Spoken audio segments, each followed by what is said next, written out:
நீந்தி நீந்தி போறேன் என்னால் நீந்த முடியல. எத்தனை போட்டு வந்தாங்க உங்களை தேடி? கூத்தமல்லி நாட்டுப்படகு மீனவர்கள் அவங்க போட்ட வலையை எடுக்க வந்தாங்க. சரி சரி சரி. கண்ணை மூடிட்டு நீந்தினா நான் இங்கே மாதிரி நீந்தினா என்ன திருப்பி இங்கே மாதிரி கொண்டு போயிருது. விழுந்த உடனே நான் உள்ள தண்ணிக்குள்ள முங்கி மேலே எந்திரிச்சு வரக்குள்ள போட் அதில் ரன்னிங்ல வேகமாக கொஞ்சம் தூரத்துக்கு போயிட்டு கொஞ்சம் நண்டு கடிச்சு. நண்டு சின்ன பொடி பொடி நண்டு கால் கை மேலே எல்லாமே கடிச்சுது. இப்போதைக்கு நான் ஒரு வேலை இல்லாமல் இருக்கிறேன். என் பக்கத்தில் நிற்கிறது யமனை பார்த்துட்டு வந்தவர்னு சொன்னா நீங்க நம்புவீங்களா? 2 நாள் கடல்ல வந்து தத்தளிச்சு தான் உயிரை வந்து பிடிச்சி கரைக்கு வந்து சேர்ந்திருக்காப்ல. நான் ஏற்கனவே வந்து நம்ம பேஜ்ல வந்து ஒரு வீடியோ போட்டிருப்பேன், ஒரு ரீல்ஸ் போட்டிருப்பேன். ஸோ அந்த நபர் தான் இப்போ நம்ம பக்கத்தில் நிற்கிறாங்க. நிறைய பேர் வந்து ஒவ்வொரு ஸ்டோரி சொல்லுவாங்க, என்ன நடந்துச்சு ஏது நடந்துச்சு அப்படின்றது. ஆனா அதுல இருந்து வந்தவருக்கு தானே என்ன நடந்துன்றது தெளிவா தெரியும். சோ ஆரம்பத்துல இருந்து எப்படி அவங்க கடல்ல விழுந்தாங்க, என்ன நடந்துச்சு எல்லாமே நம்ம தெரிஞ்சுக்க போறோம். ப்ரோ உங்க பேரை ஃபர்ஸ்ட் சொல்லிருங்க.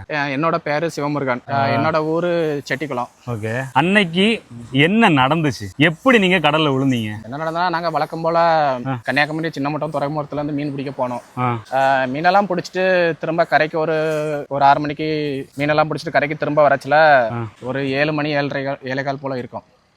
அப்ப நான் வெளியே யதார்த்தமா நம்ம சிறுநீர் கழிக்கிறதுக்காண்டி அந்த டென்ட் பக்கத்துல நின்று கழிச்சிட்டு கரெக்டா உள்ள நிக்கிறேன். அதாவது அந்த பெண்ணுக்கு பக்கத்துல அந்த இதுல நிக்கிறீங்க. நின்று அப்படி வரைய ஒரு எட்டு வைக்கணும்னா ஒரு அலை அப்படி வார்ப்பு வந்துச்சு. அதான் அப்படி என்ன யதார்த்தமா தூக்கி போட்ட மாதிரி வெளியே சாட வச்சுட்டு, அதாவது நீங்க ஒரு அலை அடிச்சோன்னு உள்ள வெளியே விழுந்துட்டு என்ன அறியாமலே அது ஒரு செகண்ட்ல விழுந்துட்டு வெளியே விழுந்து. நீங்க விழுந்து அதுக்கப்புறம் என்ன ஆச்சு? விழுந்த உடனே நான் உள்ள தண்ணிக்குள்ள முங்கி மேலே எந்திரிச்சு வரக்குள்ள போட் அதில் ரன்னிங்ல வேகமா கொஞ்சம் தூரத்துக்கு கொஞ்சம் தூரம் போயிட்டாங்க. அந்த நம்ம சத்தம் போட்டு அந்த இன்ஜின் சத்தத்துக்கு அவங்களுக்கு அது கண்டிப்பா கேட்காது. ஏன்னா இப்ப நம்ம கடல்ல விழுந்தாலுமே வந்து போட்டு போற சவுண்டுக்கு வந்து என்னதான் நம்ம கூப்பாடு போட்டு கத்தினாலும் கடல்ல வந்து யாருக்குமே எதுவும் கேட்க போறது இல்ல. அந்த விழுந்த டைம் நீங்க என்ன நினைச்சீங்க, உங்க மனசுல என்ன இருந்துச்சு? நான் என்ன சொல்றேன்னா, விழுந்த உடனே எப்படியும் எனக்கு என் மனசுல தோணுது, முதல் 2 நாள் நம்ம கடல்ல எப்படியும் இருந்ததாகணும்னு என் மனசுல தோணுச்சு. ஏன் அப்படி தோணுச்சு? என்ன காரணம்னா, அடுத்த நாள் ஞாயிற்றுக்கிழமை மீனவர்கள் தொழிலுக்கு வரமாட்டாங்க. அப்ப திங்கட்கிழமை தான் நம்மள எப்படியும் ஏதாவது போட்டு வரச்சுலதான் நம்மள காப்பாத்தினா வழி உண்டுன்னு சொல்லி தான் என் மனசுல ஒரு நம்பிக்கை இருந்துச்சு. அதுபோக விழுந்த உடனே என்னோட துணியை நான் கலத்தி போட்டுட்டேன்.